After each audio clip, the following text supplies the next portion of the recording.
ਸਿੰਘੂ ਟਿਕਰੀਏ तेरा सबर न्यारा भाई कन्हैये वाला करदा ना निपटारा मोदी गप्पा वाला मोदी गप चलाई किसानी सेल ते लाई नवा कानून बनाया अंबानी यार बनाया। न्यायपाल का जो है वो ब्रेक उसकी लीक हो गई है, प्रेशर लीक हो गया, खत्म हो गई है। वो जैसे सरकार करती है ऐसे न्यायपाल का कर रही है। जो भी प्रधानमंत्री का पहला काम होता है वो होता है कि देश की इकोनॉमी संभालना, उससे इकोनॉमी तो संभाली नहीं गई। सबसे बुरा प्रधानमंत्री है। जो मीडिया है उसका भी आप देख दीजिए, जो सरकारी मीडिया बन गया। रोक की जरूरत नहीं थी, रोकी क्या। पहली बात तो ये थी कि ये जो कानून बनाया है ये लोकसभा के पार्लियामेंट के अंडर नहीं आता, ये स्टेट्स का विषय है। उससे शर्म वाली क्या बात है कि सुप्रीम कोर्ट जिसको जज को माई लॉर्ड बोलते हैं, आज वो स्पीकर को सर बोल रहा है। माई लॉर्ड सर बन गया। क्या कहेंगे आज जब लगातार अलग अलग जगहों पर अलग अलग तरह से यहाँ पर उन किसानों को श्रद्धांजलि दी जा रही है जिन्होंने अपनी जान गंवाई है, परिवार से आप लोग दूर हैं। यहाँ लोहड़ी का पर्व है, बड़ा पर्व है कृषि से जुड़ा हुआ। बिल्कुल जी, जो इस महान काम दे विच इस हक दी लड़ाई दे विच शहीद होए आ, लोग कदे उन्हां नूं भुल्लणगे नहीं। उन्हां नूं श्रद्धांजलि देण लई उन्होंने बहुत सारे तरीके अपनाए आ, उन्होंने हमेशा याद किया जाऊगा। लोग आज शहीद भगत सिंह, राजगुरु, सुखदेव, आज़ाद, जो भी शहीद आज़ादी की लड़ाई च शहीद होए, लोग अज उन्होंने अपना हीरो मान के सारे उन्होंने शरधा के फुल चढ़ाते हैं। तो जो जेड़े शहीद इस लड़ाई में शहीद होए आ, उन्होंने सारे वालों बहुत बहुत आदर मान दिता जाऊगा। असीं उन्होंने ਲਈ बहुत सत्कार करते हैं और मैं आस करती हाँ कि इन्होंने शहीदों की कुर्बानी जी अजाई नहीं जाऊगी। अभी आप लोग बार मोबाइल तो यहाँ पर सभी शहीदों को याद किया जा रहा है जो जिन्होंने ईस्ट इंडिया कंपनी से विरोध दर्ज किया था और अपनी आहुति दी थी स्वतंत्रता संग्राम में। साथ ही आज इस संग्राम में जब यहाँ पर केंद्र सरकार के बनाए इन तीनों कानूनों के विरुद्ध यहाँ पर जनता अपना प्रदर्शन कर रही है और किसान धरने पर बैठे हुए हैं। 47 से ज़्यादा दिन हो चुके हैं, 70 से ज़्यादा अपनी शहादत दे चुके हैं। तो 70 किसानों को यहाँ पर श्रद्धांजलि दी जा रही है इस लोहड़ी के पर्व पर। तो बने रहिए दी कंटैक्ट के इस मंच से हमारे साथ और लगातार हमारी वीडियो को जितना हो सके शेयर करें और साथ ही किसानों के संदेश को सभी तक पहुँचाएं। आधार पर क्या सच्चाई है वो बांट रहे हैं दी कंटैक्ट के मंच से आपके साथ। ਸਿੰਘੂ ਟਿਕਰੀਏ तेरा सबर न्यारा भाई कन्हैये वाला करदा ना निपटारा मोदी गप्पा वाला मोदी गप चलाई किसानी सेल ते लाई नवा कानून बनाया अंबानी यार बनाया किसाना घेरा पाया दिल्ली डेरा लाया अब्दुल्ला भट्टी याद कराया। Thank you. तो लोहड़ी को यहाँ पर खुशियों के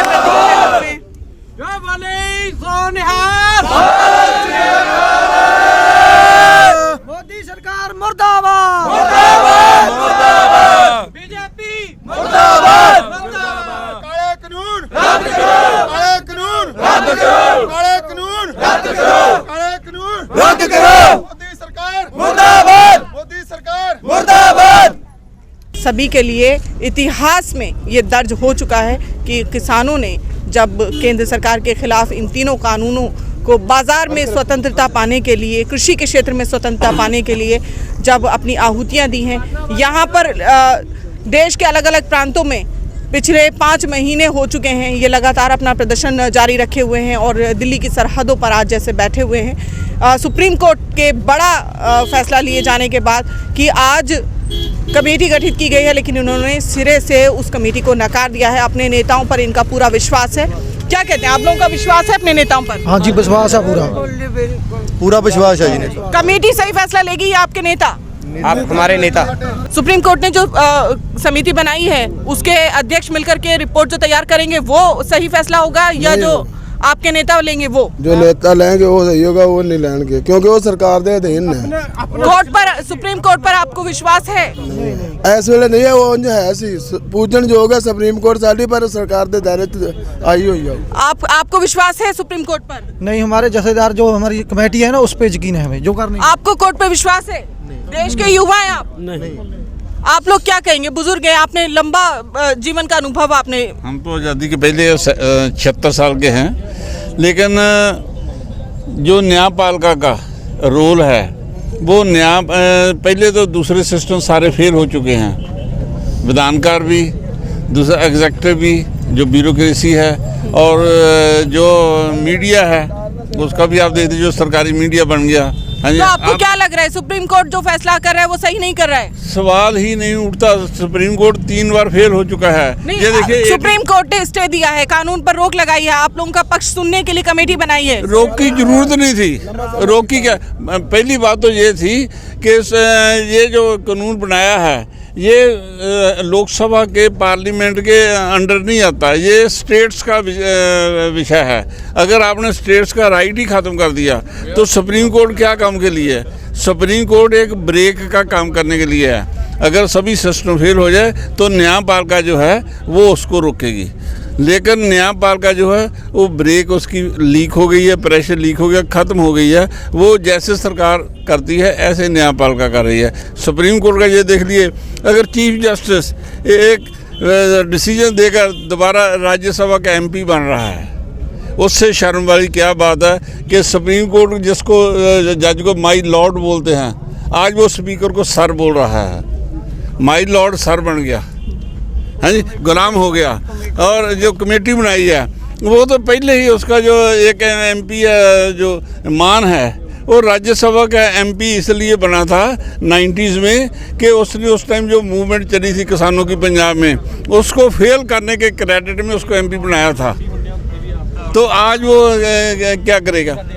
ये चारों जो मेंबर्स बनाए हैं सभी ही उनका पेपर्स में या मीडिया में किसी न किसी तरीके से वो प्रो ये बिल हैं। तो जो प्रो बिल वाले सुप्रीम कोर्ट रोल बनता था, कम से कम करते जो मर्जी, इम्पार्शियल न्यूट्रल मेंबर ही बना लेते, तभी उनकी विश्वास बना रहता। उन्होंने तो मेंबर ही वो बनाए कि जो फैसला किसानों के अगेंस्ट में दे। इसलिए सभी क्रेडिट जो है इस आंदोलन का, ये जो जथेबंदी है 400 जथेबंदी ऑल इंडिया की है, सभी ने विश्वास प्रकट एकजुट होकर 40 आदमी जो 41 है, जो 37 है, उनके ऊपर विश्वास प्रकट किया है।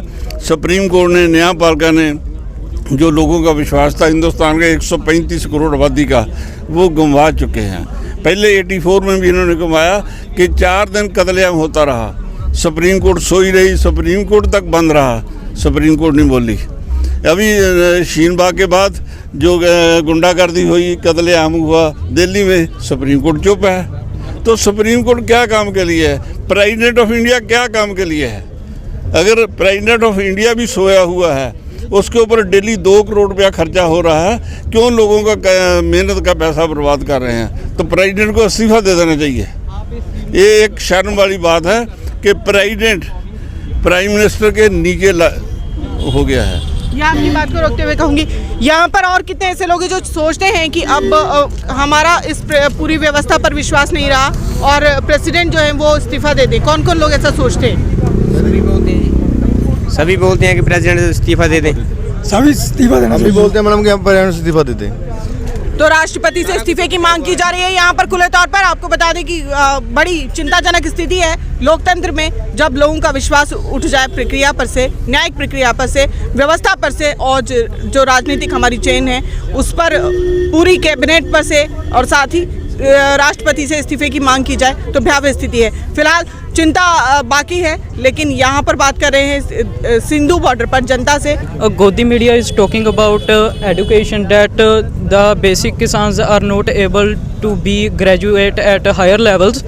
I want to say to the Godi media that in the coming future, the seats which are held by them, whether they are of police, of central or in the courts, we are ready to answer them in the coming 4 or 5 years.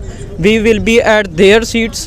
हम उनके ओहदों पे जाएंगे और खुद कानून बनाएंगे, खुद ही आवाज़ उठाएंगे अपनी आने वाले टाइम में जो भी हमारे मिनिस्टर्स होंगे वो किसानों के बीच में से ही होंगे, किसानों के बेटे ही होंगे। वहाँ बॉर्डर पे भी जो हैं वो भी किसानों के बेटे हैं, लेकिन जब भी किसी किसान का बेटा वहाँ पे शहीद होता है तब तो सारा देश कहता है कि हाँ हमारा शहीद था, हमारा शहीद था। आज हमारे किसान जब यहाँ पे शहीद हो रहे हैं उनकी आवाज़ नहीं उठाई जा रही और इस आंदोलन को ही एक टेररिज्म के मुद्दे पे टेररिज्म के साथ जोड़ा जा रहा है। We are no terrorist, we are the farmers, we are the farmers and we feed our nation. So that's not a thing that Godi media is promoting.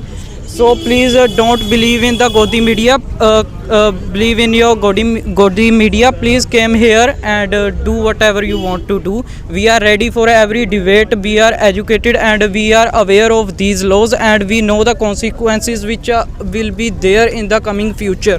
They are giving the demand and supply in the hands of privatization.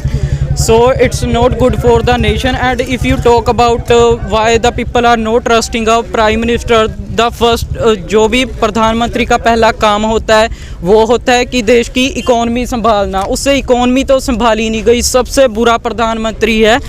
जबकि इतनी कभी हमारे देश की economy नहीं थी गिरी जितनी उसने गिरा दी है। जीडीपी का उसने सत्यानाश कर दिया, हमारा इंटरनेशनली लेवल पे हमारे देश को नीचे गिरा दिया। इसका क्या अर्थ है? उसका सबसे तो पहला यहाँ पर नौजवान युवा आज पूरी तरह से इस संघर्ष में खुद पर भरोसा बनाए हुए हैं। जब इनका भरोसा सिस्टम पर से उठ गया है, इनका भरोसा नेताओं पर से उठ गया है, इनका भरोसा कैबिनेट पर से उठ गया है, इनका भरोसा न्यायिक प्रणाली पर से उठ गया है, तो इनका विश्वास है भविष्य में ये मेहनत करेंगे और यहाँ की जो शिक्षण प्रणाली है उसके तहत अनेकों जो प्रतियोगी परीक्षाएं हैं उसको उत्तीर्ण कर उन बड़े विभागों में पहुंचेंगे और अपने लिए कानून बनाएंगे, अपने लिए एक नई व्यवस्था बनाएंगे और सही तरह से समाज का विकास हो सके, राष्ट्र का निर्माण हो सके, इस दिशा में ये लोग कदम उठाएंगे। तो राष्ट्रपिता महात्मा गांधी, स्वामी विवेकानंद के वो विचार और साथ ही जो एजुकेशन की इंडस्ट्री में जो हमारे टॉप लीडर गुजरे हैं, चाहे वो अल्पसंख्यक समुदाय से हो, मौलाना अबुल कलाम आज़ाद, डॉक्टर जाकिर हुसैन या डॉक्टर मनमोहन सिंह, इनके अपने विचारों को साथ में लेकर के बढ़ने वाले ये नए कल के भविष्य निर्माता आज यहाँ पर खुद को अकेला महसूस कर रहे हैं जब केंद्र सरकार ने अपना कड़ा रुख अपनाया। फिलहाल दी कंटैप के मंच से बने रहिए मेरे साथ। कंटैप लगाया है जनता ने सरकार को जब जनता को सौंपा गया था ये काला कानून कंटैप के रूप में। दीजिए इजाज़त, एक बार फिर होगी मुलाकात कुछ नए मुद्दों के और अपडेट के साथ में। धन्यवाद।